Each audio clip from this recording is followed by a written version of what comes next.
Hi there. Hello.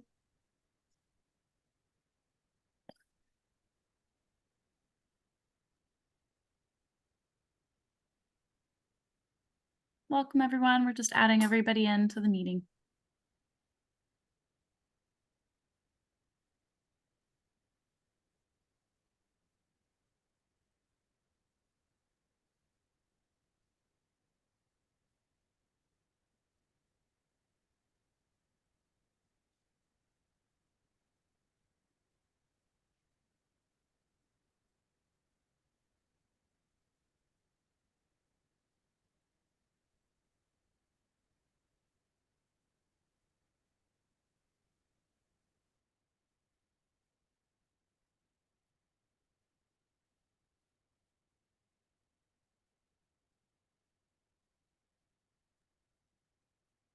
Welcome. We'll get started in just one moment. We're just going to give everybody just a second to join in.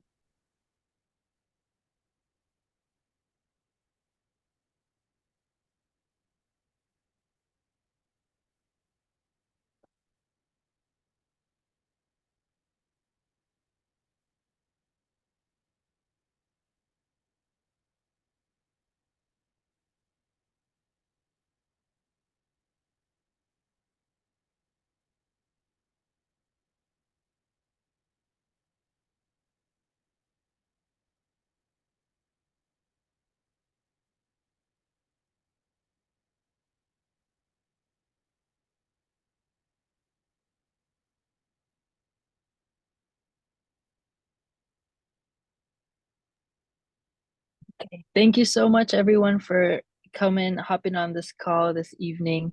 Um, we know that these evening meetings can always take a little bit more will, so we appreciate your time this evening.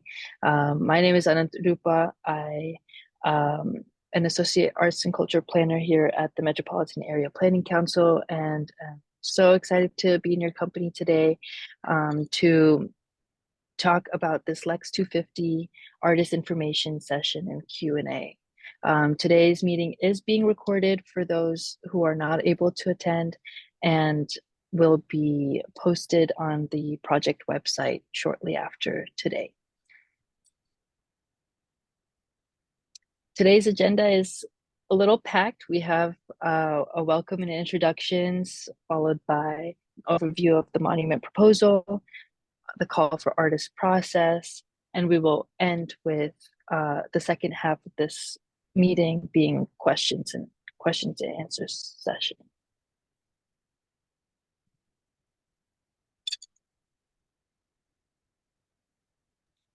Thanks, Ananth. And I'm just putting our project website in the chat for anyone who's not been able to see this yet. This is where, if we aren't able to answer all your questions today, we'll be posting those answers on this project website by January 10th. Transitioning into introductions, my name is Abby Judd, she, her. I'm a regional arts and culture planner too with Metropolitan Area Planning Council, and managing this project with my colleague Ananth. And so glad to be here today.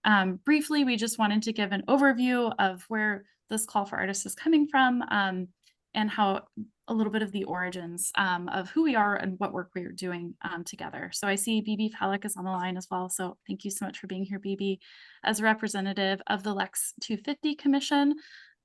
Briefly, the Lex 250 I've been practicing this, but the Semi-Quincentennial Commission, commonly called Lex 250 for obvious reasons, is coordinating all of the town-wide activities to commemorate the 250th anniversary of the Battle of Lexington, which will be in April 2025. And the select board within the town of Lexington has charged the Lex 250 Commission to work on a permanent monument. And BB has taken this on and have found a private donor of a former resident of Lexington to sponsor this effort. And we're so grateful to be working with BB and members of the Lexington Select Board, including Susie Berry and Doug Vicente, and the town manager of Lexington, James Malloy, and also another Lex 250 representative, Barry Kuna, as well. And there's more information that you can find about the Lex 250 Commission. This project is happening alongside a lot of other exciting events. to celebrate the 250th. As both Ananth and I have already introduced ourselves, we just wanted to note that we're from the Metropolitan Area Planning Council and are facilitating and project managing this process with additional support from some of our colleagues at the Metropolitan Area Planning Council. If you don't live in Massachusetts or are not familiar with the Metropolitan Area Planning Council, we're the regional planning agency for the greater Boston area and serve the 101 cities and towns around Boston through a variety of technical assistance projects throughout a lot of different planning disciplines, including transportation, housing, economic development, public health, and arts and culture, which is really exciting. We're one of few arts and culture departments within regional planning organizations.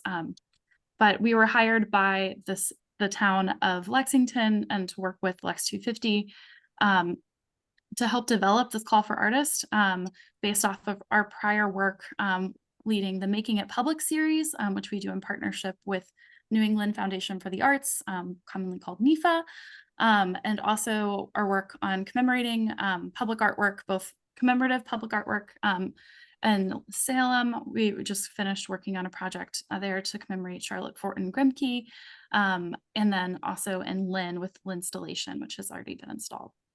So our main role in this process has been doing some site research, stakeholder development, drafting the call for artists that you've all seen, and then now supporting the phase 2 for this call for artists process and facilitating the project advisory group, the selection panel, and technical advisory group. And I'll hand it back to Ananth to talk a little bit more about how this monument came to be. Yeah, so a brief timeline of our work thus far on this project. We started working with the town of Lexington late summer, conducting informational interviews with local historians and community leaders. In August, we hosted a virtual stakeholder meeting with over 40 community members in attendance to introduce the project and talk through potential themes and invite volunteers for project advisor and selection panelist roles. In the fall, we asked those volunteers to meet in their respective roles with the project advisors and as well as technical advisors. And we drafted a call with those through those meetings and in the visions and values defined in those meetings for a call for artists released late December, which brings us to now in January. The proposed site for this project is Belfry Hill, located in the town center adjacent to the Lexington Battle Green, the Carey Memorial Library, and the Visitor Center, along with many other monuments. There are 2 proposed areas based off of DPW's assessment in the site, in the lower part of the site, which would directly be facing the Battle Green. There's quite a large slope to the larger viewing area for the Belfry Tower. So in terms of accessibility, it was the best decision. If we go to the next slide, you'll see some photos of the site in the spring and fall.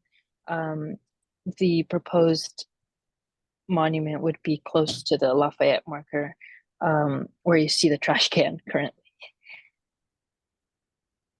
And just as I mentioned before, there is a whole slot of different historic sites in adjacency to this proposed site, namely the Battle Green, the Belfry Tower, the Lafayette marker, and the Visitor Center, along with, monuments for the World War II and the USS Lexington. We just wanted to give a quick shout out to all of the project advisors that helped shape this call. Here's a list of everyone who self-nominated and informed the development of the central prompts and guiding values for the call for artists.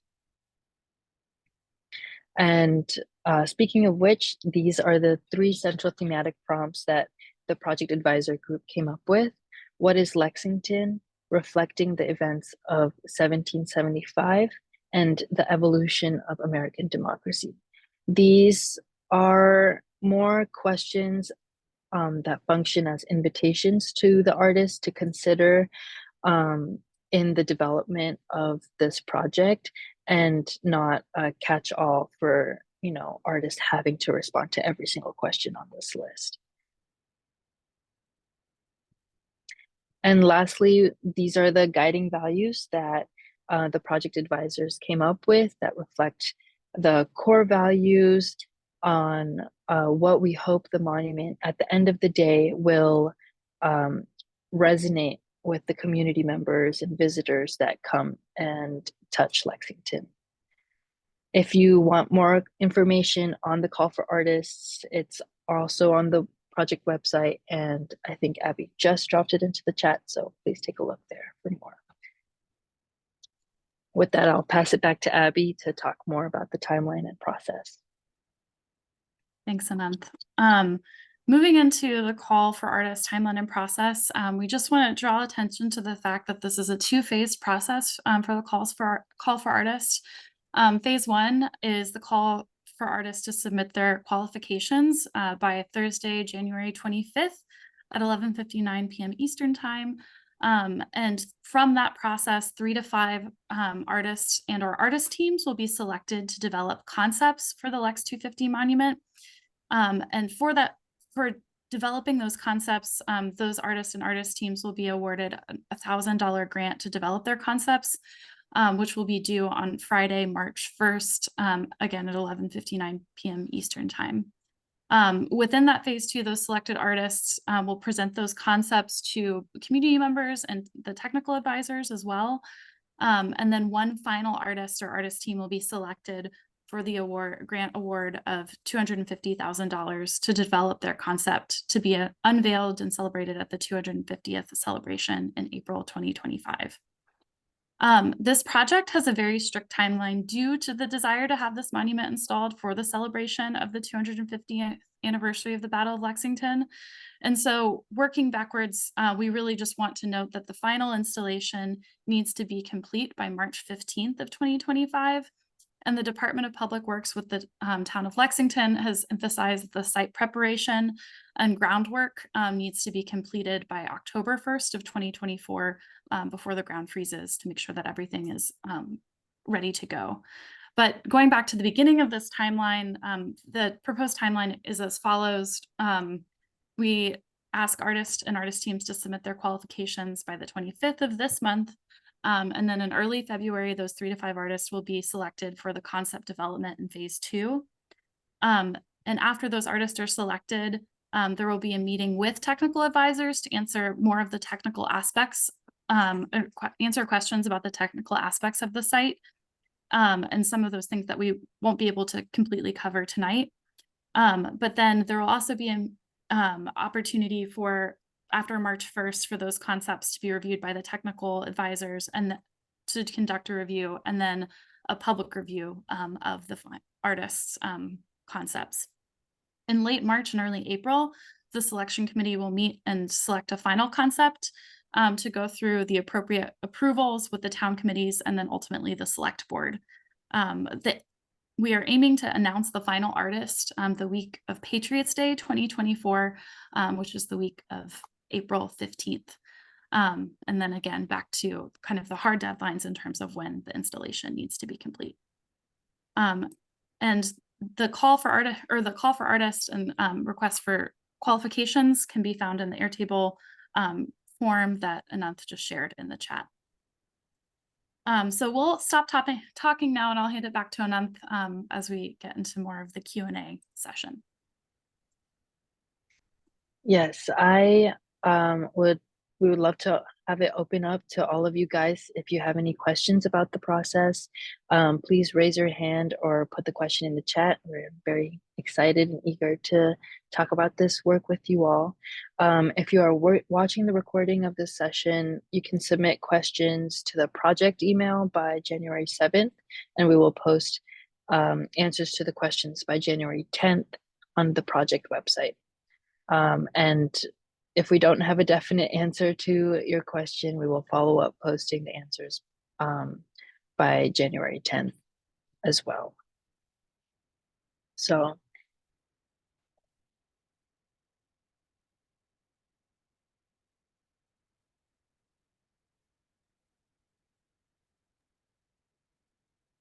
Are there any questions that you all have for us in attendance today? I'm going to jump in.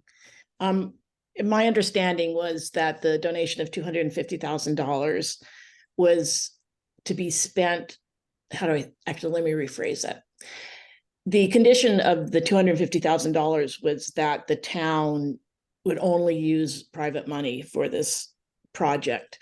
And my question is, since you're acting as consultants, where do you know if it's part of the 250,000 or is that something different? The reason I'm concerned about this is that we've said that we're going to be, allocating $250,000, and you just need to make sure. I personally feel that you need to make sure that we stay to the word of Mr. Wolk's gift. Yes. As far as we're concerned, the consulting that MAPC is a part of is not a part of the $250,000. That is completely for the artist and artwork to be commissioned. And installed. Can you hear me? And installed. Yeah. Can you hear me? Mm-hmm. Yes. Yes. So I did a cursory reading of the call, and I noticed that it said that the request is for a non-figurative piece of art. I assume that is one of the requirements. So my question is, I just want to confirm that, and then also ask, do you have schematics and things available that show the closest area to tie into electricity? Has there been a geotechnical survey done of the area? Will those items be made available to, to potential artists? That I think will be in a technical review that will be with the finalists, as the first phase is really a call for artists and of interest. If that will be addressed a little later. And to your first question, yes, we hope for a non-figurative artwork. Thank you.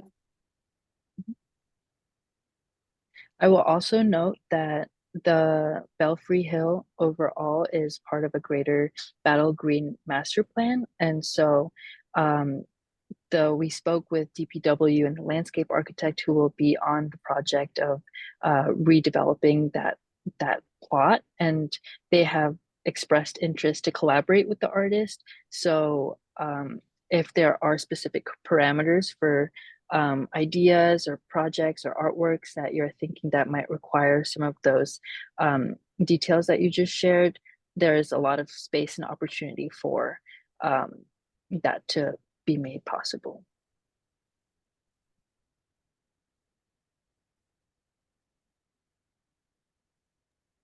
Thank you so much. So the initial is just the call for qualifications.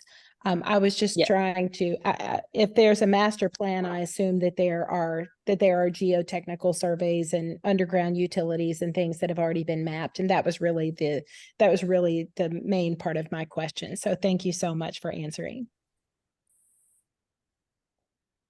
And I'll just note, we can make that inquiry with DPW, with the town of Lexington again, and anything that we add, or any information like that we have, we will add to our project website and can send an email blast out to anyone who's been here today. Or if you're joining in online. Thank you.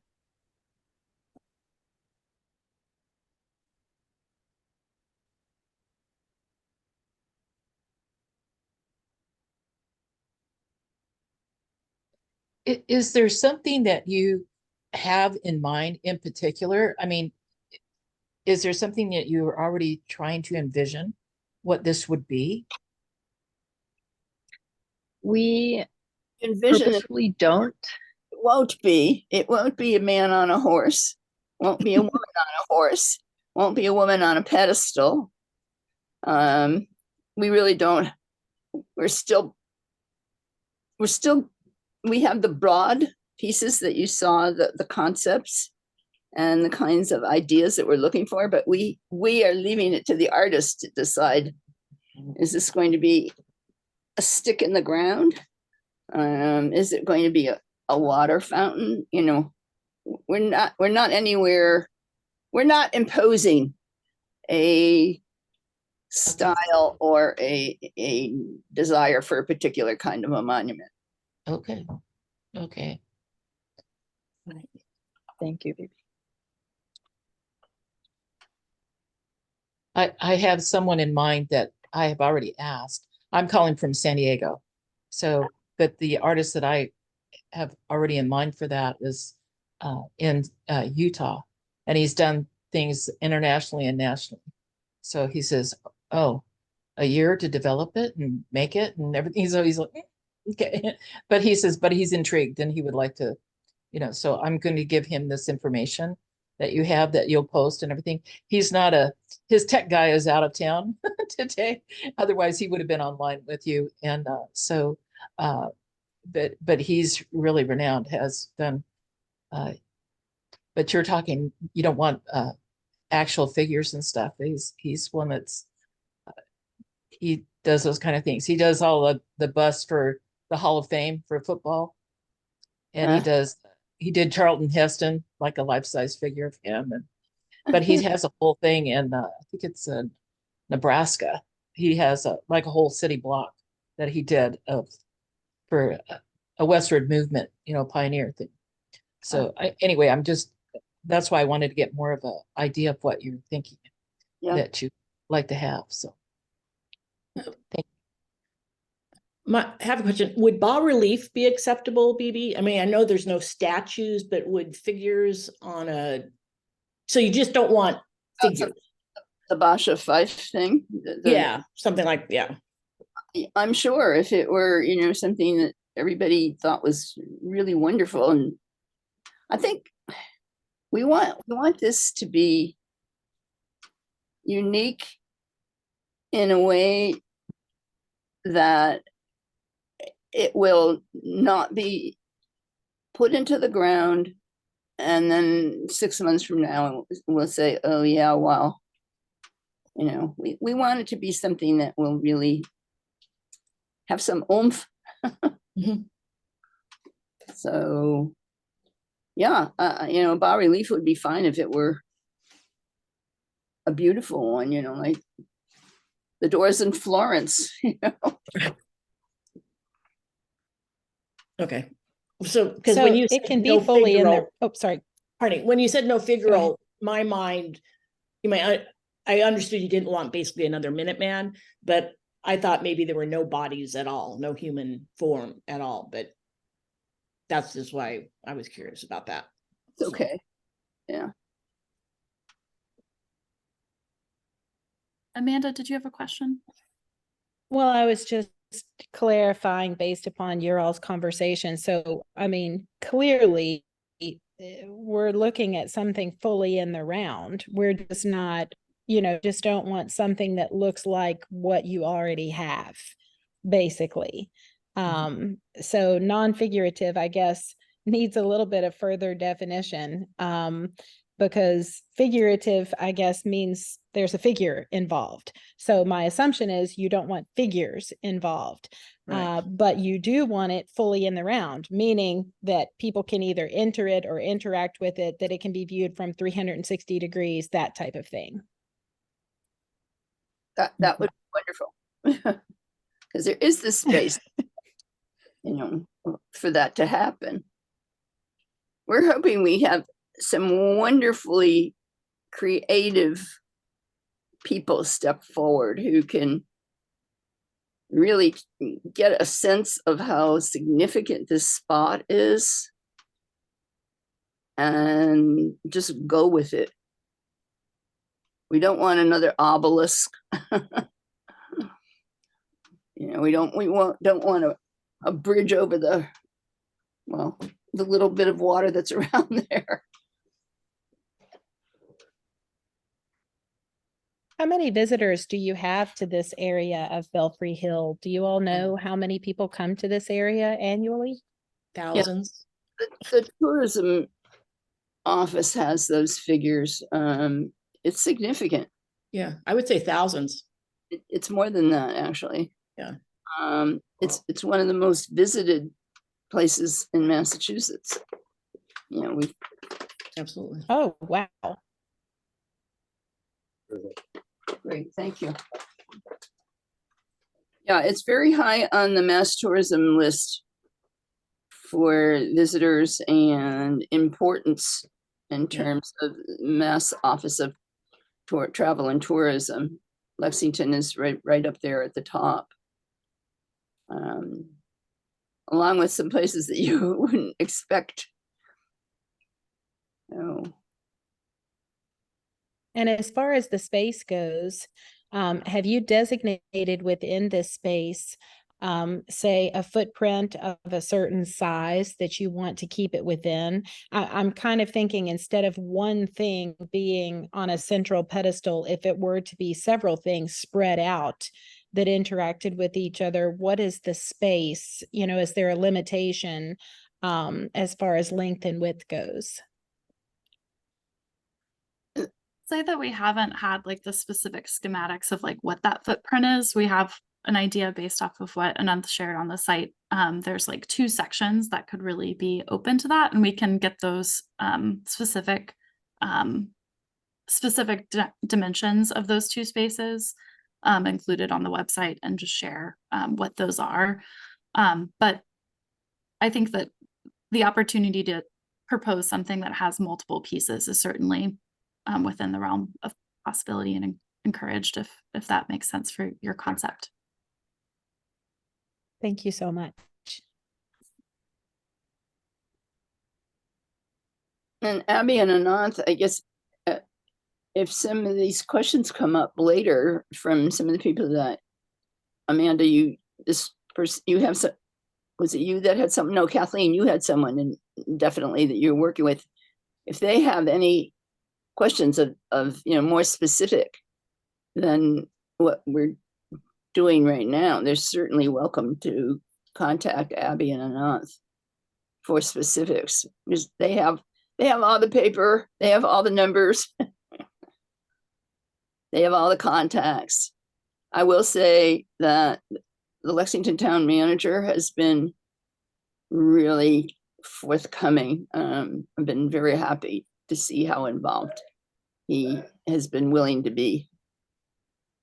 So, but if you want the kind of thing that I think you're asking, I think it's Abby and Ananth and the DPW people and the town engineer that would have those specific pieces and inches and feet and depth of soil and that kind of thing.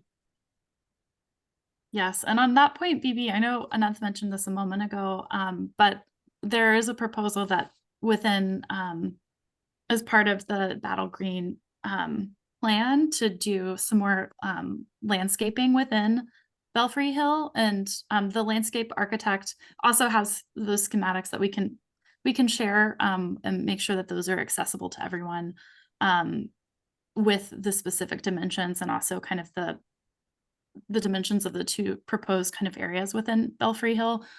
We've been a little bit slow to say this is the definite piece, just because there are some technicalities within the town governance structure that needs to go through and get approved first. So we just want to make sure not to overstep our bounds there, but can definitely share that information. And just to reiterate what Ananth had shared, is the landscape architect is really excited to work with an artist on kind of envisioning what those spaces could be as well.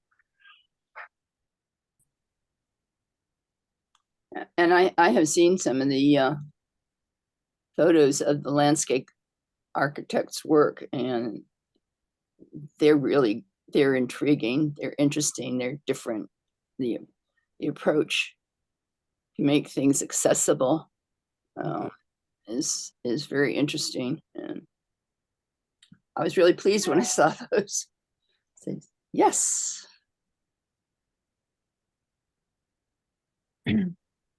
And you said that's the town, the Lexington architect The engineer has the geotechnical and all that, I'm assuming, but the architect, you're saying, wants to work with the chosen artist on this in some capacity, correct?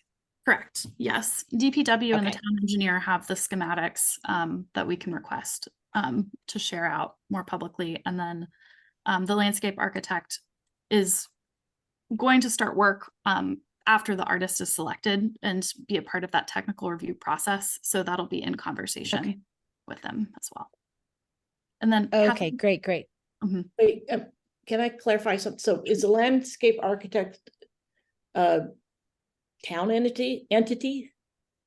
I believe that she is a consultant, this is separate from the Lex250 project, Right. but it is a private consultant working with the town on So I think that it needs to be clear that you can consult with that consultant, but that the artist has to pay for the time that they're on how do I say it? If it's already there, that's one thing, but if the landscape architect has to deal with specific things about the monument, I'm assuming that has to be part of the budget. We can clarify with DPW and make sure that that's outlined clearly. Thanks for raising that challenge, Leslie. I think that that's something we can definitely clarify. I know that they were eager to be in conversation, but to your point of billable hours, what that looks like is important to outline. And then Kathleen, I saw your hand. Did you have another question?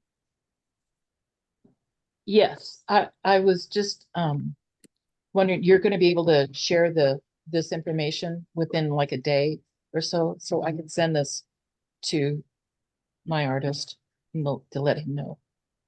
Yes.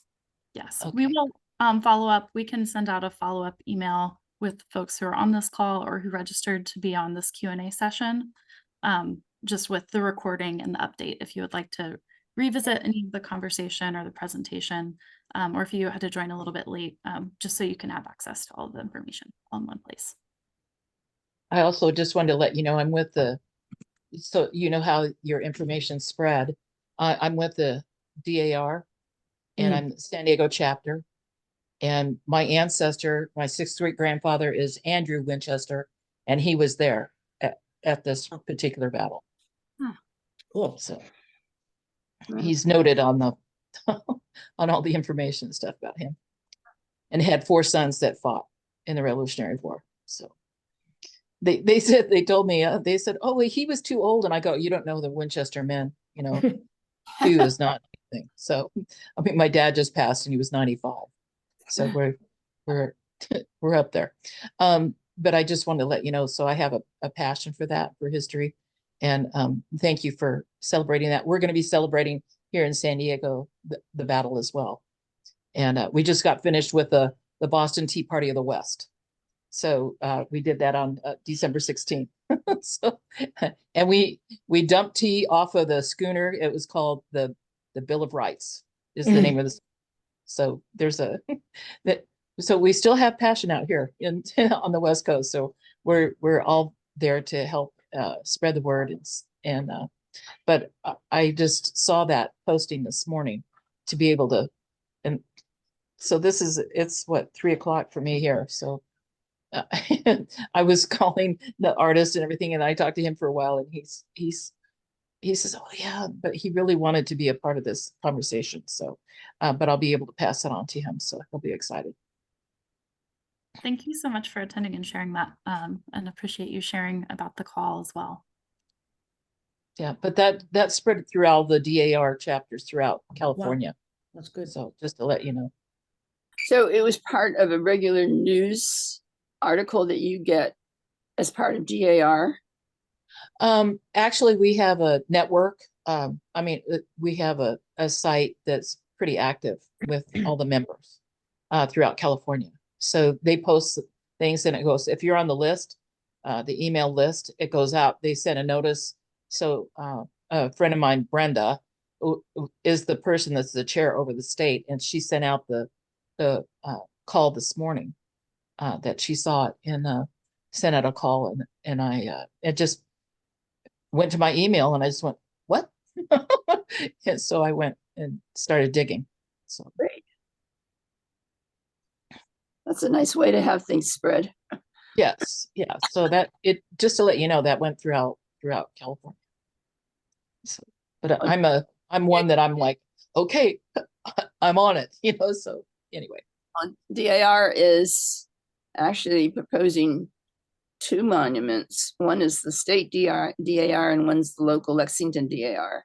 They're yes. putting in markers actually. So Yeah. Oh, they just want to do historical markers. Is that what they're, or they wanted to do a monument? no, they're not doing monuments. They're doing Markers. what we call markers. They've planted trees, Mm. and then they're going to put, some kind Marker. of plaque or Yeah. They're pretty. They're very nice. So they're Yeah. I just They'll want to be- make sure, oh, I'm sorry, Kathleen. I just want to make sure if Emily and Jenna have any questions that they haven't been able to ask yet, if they are able to surface those about this current call really quickly. But not to cut this conversation short, I just want to be mindful of time. I appreciate it. I currently don't have any questions, but this has been very informative, and I appreciate all of the questions that everyone has asked. Okay, thanks, Jenna. And Emily, I'm not sure if you have a question, not to put you on the spot, just want to make sure to hold space if you did. I also know folks. Thanks. Sorry, I'll go on camera too. Hi, everyone. I was actually curious about whether you have specific criteria that you'll be looking for with the qualifications. Are you looking for people who have managed projects of a certain scale? Are you looking for people who both design and fabricate? Are you looking for certain experience with materials or longevity of projects that we've done in the past? Thanks for the question, Emily. So all of the criteria and how we're evaluating the qualifications is actually found in the rubric. That's attached. Yes, no, but that's a great question, which does kind of follow through on some of the fabrication questions and just project management of similar size projects. And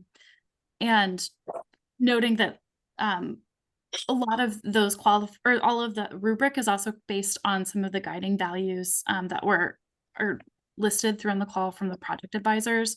But that is the rubric that will be used by all the selection panelists as they're going through all of the qualifications pieces. Thank you very much. Yeah, absolutely. No, thanks for the question.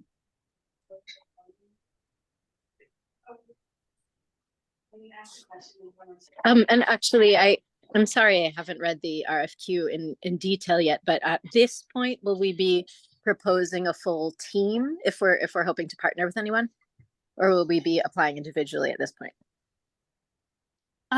So the call for the call for artists is requesting that if you have a team to apply as an artist team at this point in time.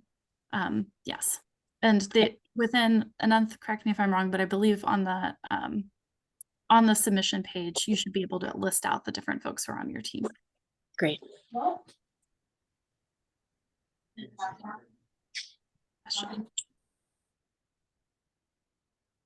And I would just like to add that Abby and Anant are very open to answering questions or assisting in any way that they can. So feel free. They're really good about answering back.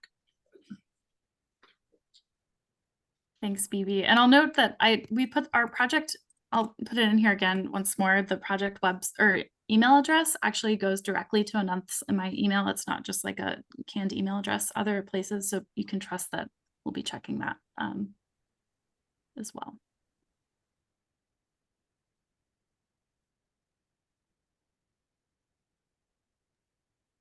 Are there any other questions? Some of the technical pieces we definitely want to make sure to attend to and see if we can get those answered sooner rather than later to give everyone as much time and access to that information. And then the point around ensuring the consultant with the landscape architect, how that funding works out and the timing works out. we will also confirm. But are there other pressing questions at this time, or based off of the presentation that we gave a moment ago?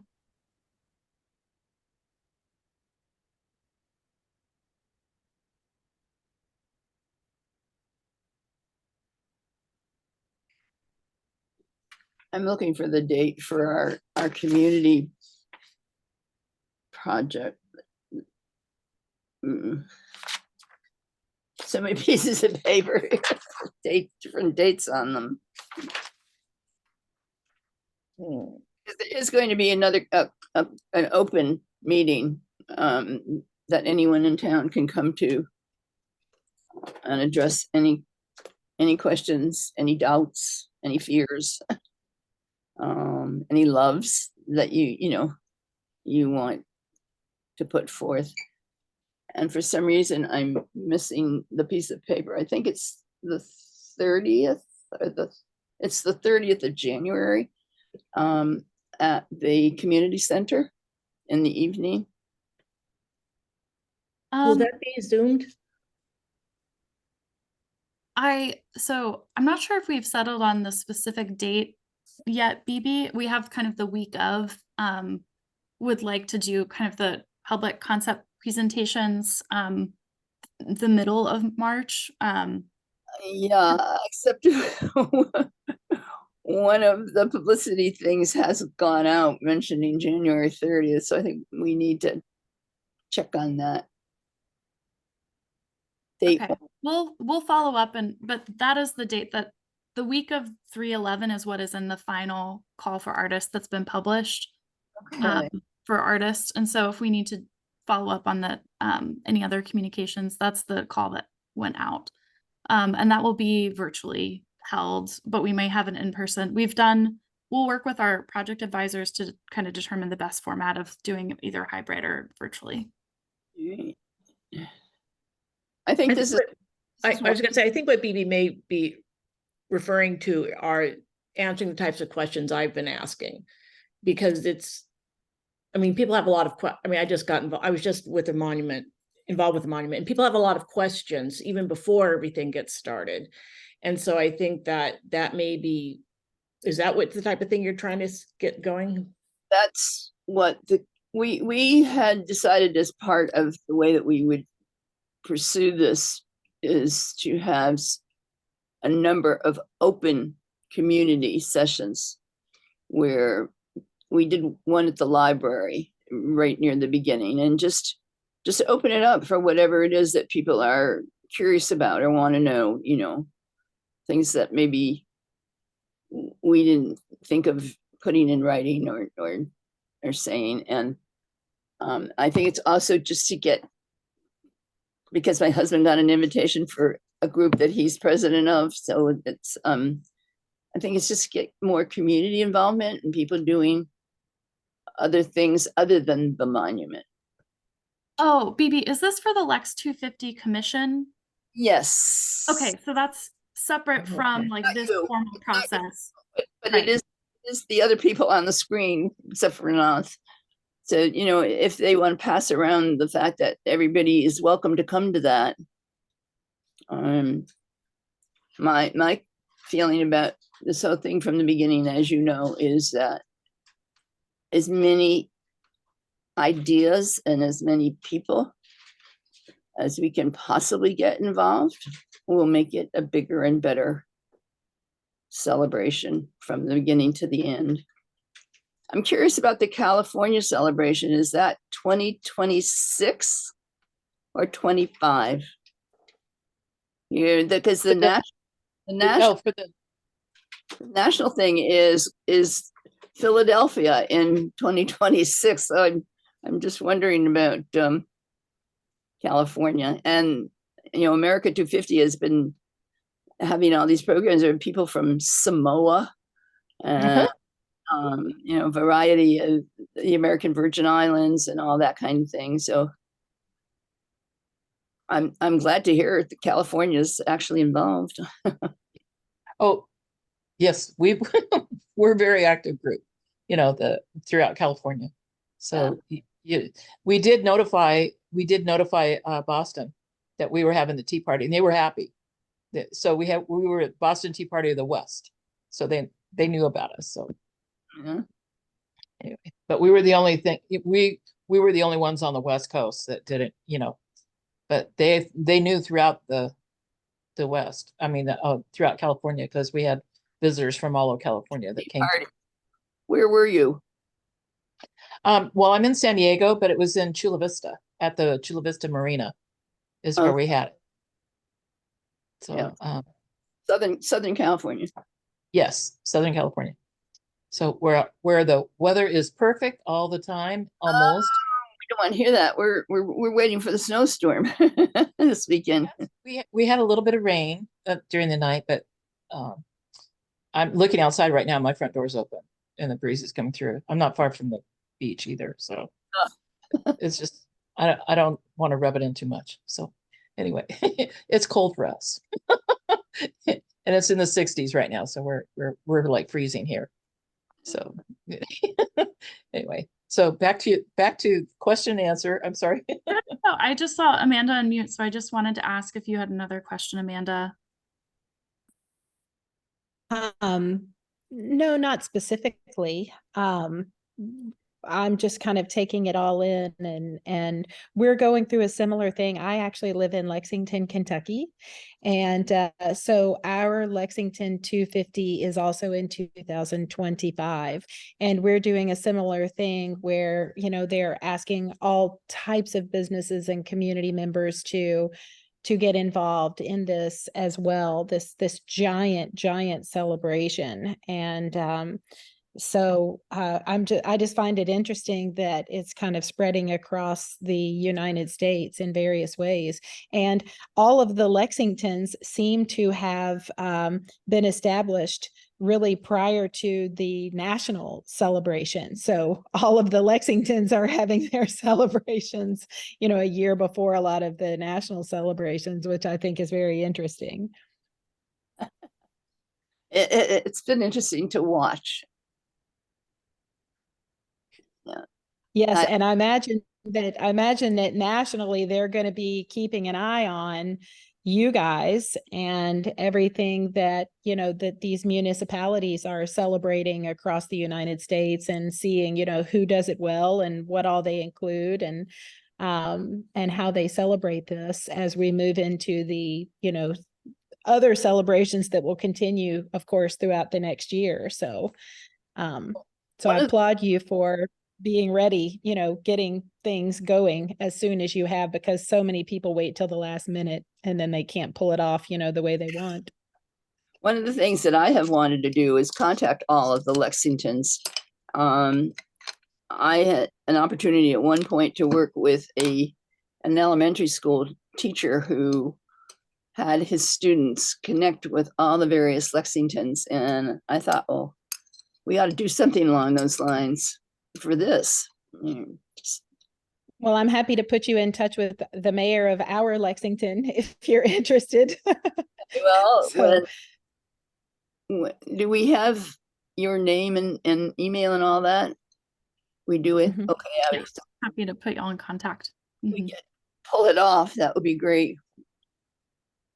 That would be really an interesting thing for all of the Lexingtons to kind of do something collaborative, to celebrate, because I feel certain that all of the Lexingtons are named after you guys, right? Yeah. I think that our Lexington was just a few months behind your Lexington, if I'm being, I think that that's the history. Yeah. It And is. Yeah, I think that, so the points that you all are bringing up around the national celebration, but also the involvement of a lot of different groups. The Lex250 Commission is leading a lot of the efforts, and BB, the meetings that you mentioned earlier, I think it's just folks who are interested in the call for artists should certainly plug into and figure out kind of what other conversations are happening with the Lex250 Commission. But I'll just note that the qualifications and the specifications are all written in the call for artists, and just not to have any confusion of like the different meetings that are the Lex250 led versus like this is the call for artists to move forward. So there's a lot of amazing, excellent work, and we're really grateful to plug in this one way of just leading the call for artists piece. But definitely don't want to cut short any of the conversation that exists in the larger celebration that's happening. So just wanted to clarify. Yeah, I just want to know if you, I can get you in contact with the people that are putting on. So you should be collecting information, Lexington, to be like the mother umbrella, you know, of all the Lexington things that are going throughout the US. So I'll make sure that, well, Michael Herman is in charge of the Lexington celebration that we're doing here in April. So of 75. I mean, you know, it's 25. So we are sticking to, you know, we're history minded, so we're okay. We're on the we're on that. And so but the political people here they want to put it, well, that's way too off. And I'm going, you guys are not, oh gosh, you know, they're not with it. So anyway, it's just really hard to get into people's head how far out you do have to plan these things. So Yeah. really appreciate you coming together to do this so we can, because even when I was talking to, you know, Blair, that the artist that I'm talking about is, he goes, that's just a year away, you know. So I mean, because he's got all these other projects and stuff too that he's working on. And when I say that, it's like they're huge things that he's doing. So anyway, but he's really intrigued on this one, and he'd really like to be able to have something. Some of his favorite artists are right there, so that have already put things. So he's okay. I'd love to be able to be up there with, you know, same artistry, you know, with his artwork there as well. And so anything that he has created. So I just wanted to let you know, thank you for opening that I could be here. Oh, thank you. So glad you're here. And also, to your point, it is a really tight timeline, and that's why we want to be super transparent and open with all prospective artists of what that timeline is. And that's really important to our project advisors and to the town and to our funder as well. And so just as you're sharing the word with other artists or artists yourselves, please just keep that in mind of like what those parameters are, and we will work to get all the other information to the questions that you all presented today posted on the website and emailed out to you all. But I think unless there are any final questions, we may end our session here for the sake of the folks who are going to be tuning in later, and just make sure that we have everything wrapped and ready to go to send out to you all. But any final questions or thoughts before closing? Thank you. Awesome. Well, thank you all. It's great to see you all and hear from you all. Ananth, I'm not sure if you have any closing words or anything else you want to add. Yeah, just that I appreciate all of you guys being here tonight. It was a pleasure to talk about this project with y'all and hear how far it has spread. And please, again, feel free to reach out to us if you have any questions. We're here as a resource to help the artists as much as we can. And we hope to keep in touch. Okay, great. Thank you for all that you're doing. Thanks. Thank you. Thank you all. Have a lovely evening or nice afternoon. And You too. Bye-bye. bye. Thanks.